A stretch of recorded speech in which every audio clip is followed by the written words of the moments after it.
Hey guys, so art looks a little bit different today. I have been spending some time teaching face-to-face this week and also teaching via video. So today you guys are enjoying art class through your Google Classroom.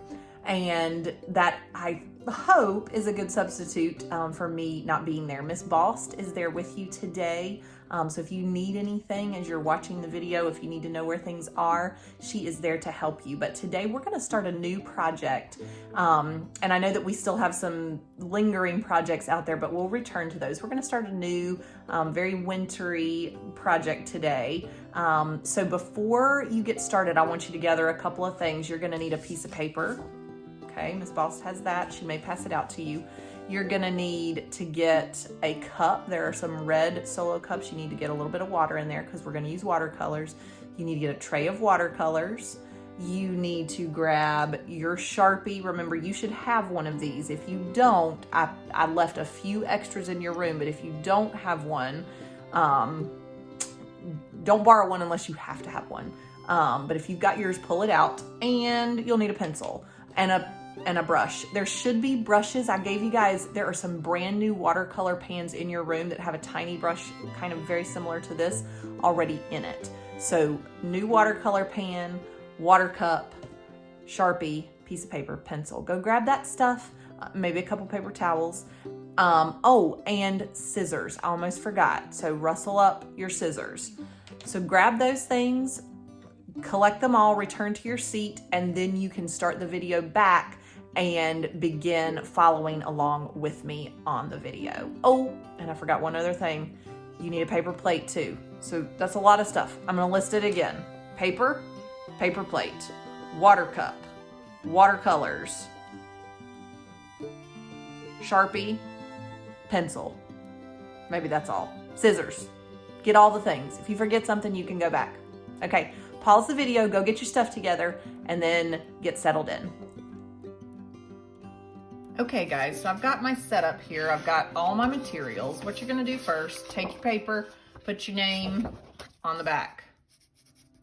Do this now, don't forget to do this. Okay, name on the back.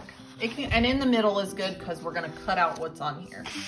Then I want you to grab your paper plate. I want you to put it in the middle and hold it lightly. Don't press it too hard or it'll flip inside out. And using your pencil, I want you to trace around. It's gonna be kind of, the paper plates are not perfectly smooth.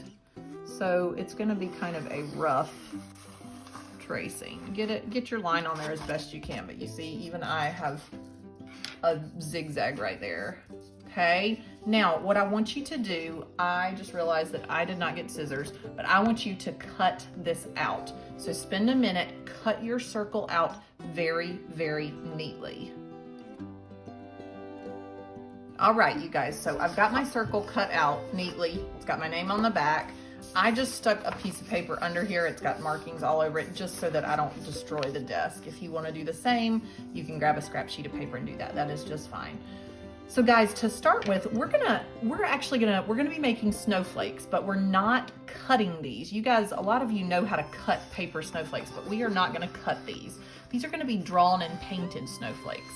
So first things first, let's take your circle and let's fold it in half, one direction. And I want you to crease it nicely, okay? Then I want you to unfold it. And I want you to fold it in half the other direction. See how I can fold it crossways and make the lines of that first fold meet and crease it that way. So what you should have is like a plus, you should have a plus sign where your folds are on there, okay? Now, we're gonna do two more half folds.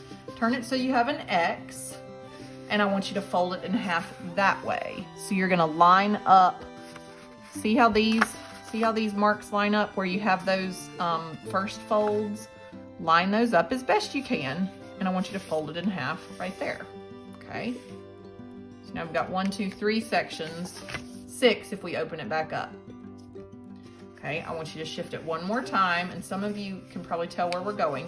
We're gonna do one more half fold across here.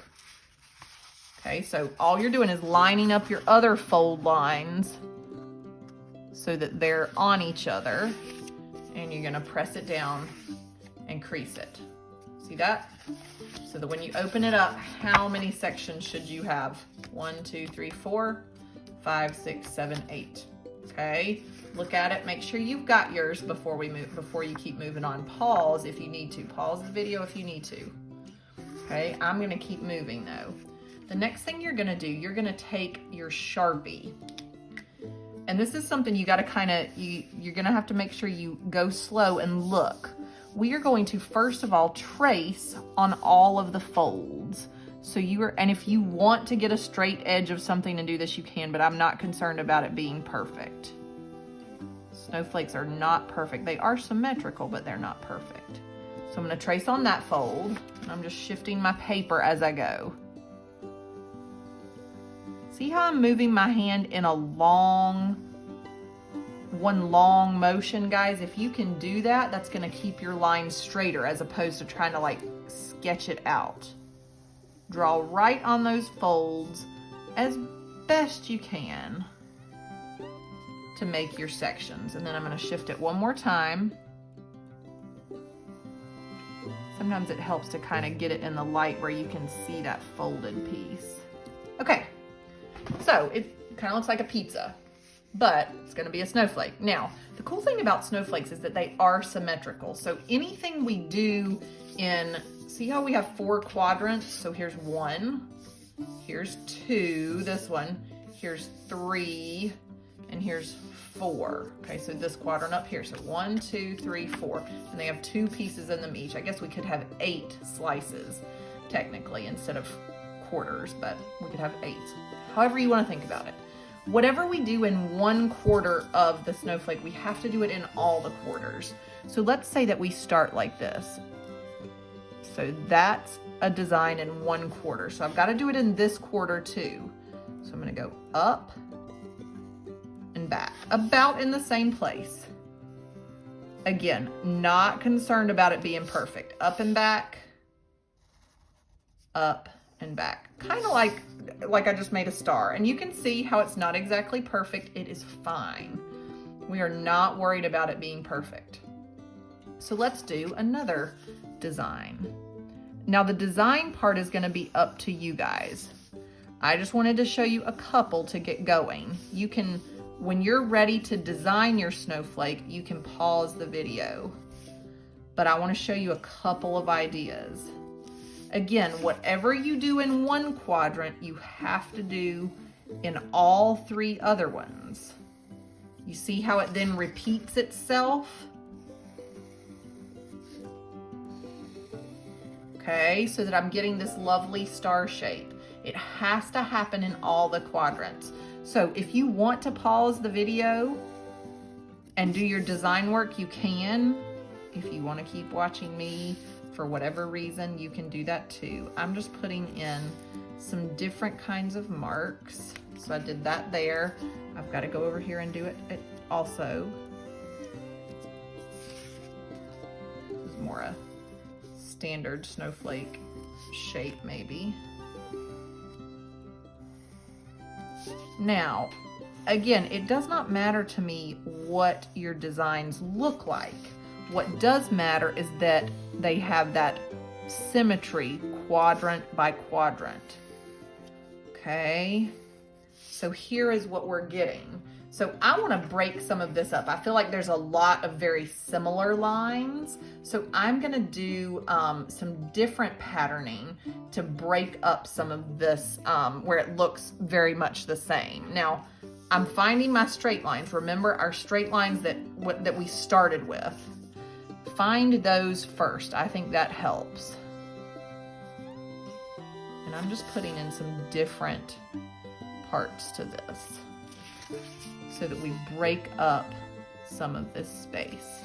Now you're designing and detailing. You can get as detailed as you want. Keep in mind though, we're gonna be adding paint to this, so don't get too intricate and tiny. You can go pretty small, but don't get extremely tiny. Think about a kaleidoscope, sort of. and how, if you've ever seen images through a kaleidoscope, how the mirrors in it kind of bend and break the different colors and shapes up. We want to stick with all straight lines, probably not so many curved lines, although you could have curved lines in it. It doesn't really matter.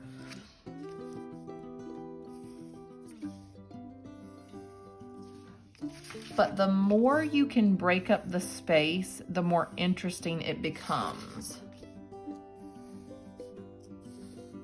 And every snowflake is different. So yours is certainly not going to look like your neighbor's, and that is okay.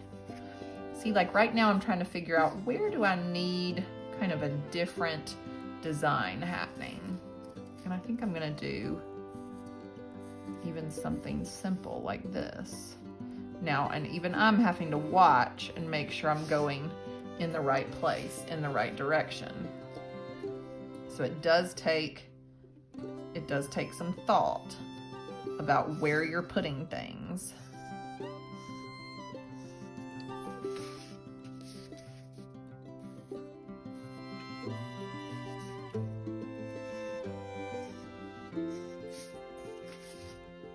And I've got one more over here.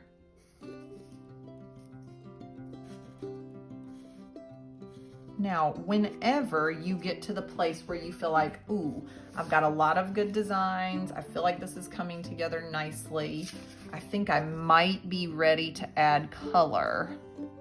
We're gonna do that here in just a minute. But I want you to look at yours several times before you begin getting your colored materials out.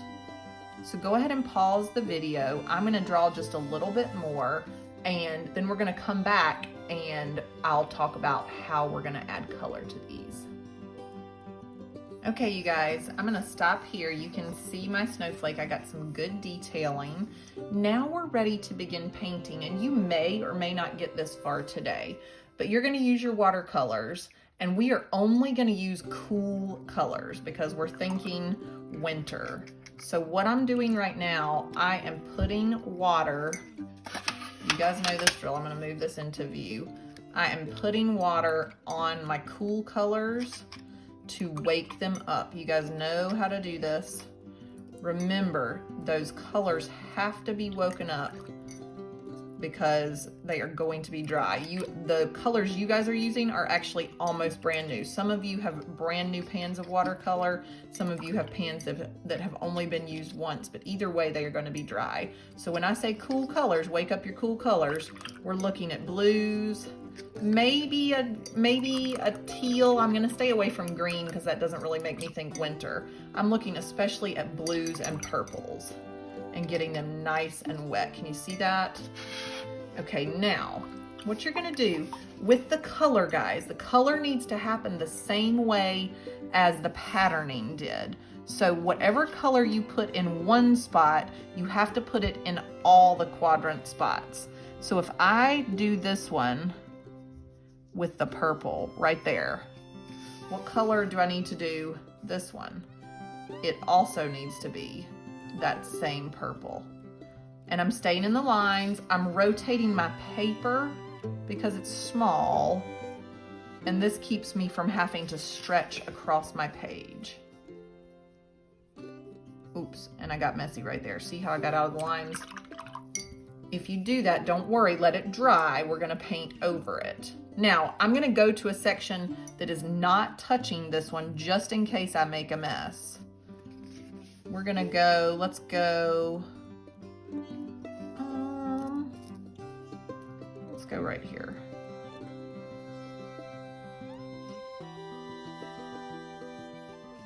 And I'm gonna make mine mirror across the line as well. You don't have to do that. Like I could have painted this one purple and this one a different purple, but I'm gonna make mine mirror. I think that's a little bit, I like how that looks a little bit better, but that's just my personal preference. Now, you guys are going to paint slowly and carefully. I do not think that you need to finish this today based on the pace you need to be working. I feel like you can start your painting today, but you should not finish, especially if you are taking your time and going slowly. So I think what I'll do, guys, I think I'll do a time lapse of me. I'll hook the time lapse to the end of this video.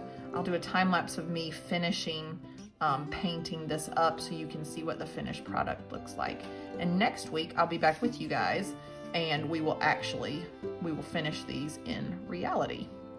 I can't wait to see what you guys create. I would love for you to, within your Google Classroom today, if you've got your phone and it's okay with Miss Boss, you need to ask her first. You can upload a photo and show me what you've got at the end of class today. Otherwise, I will just plan to see you guys next week.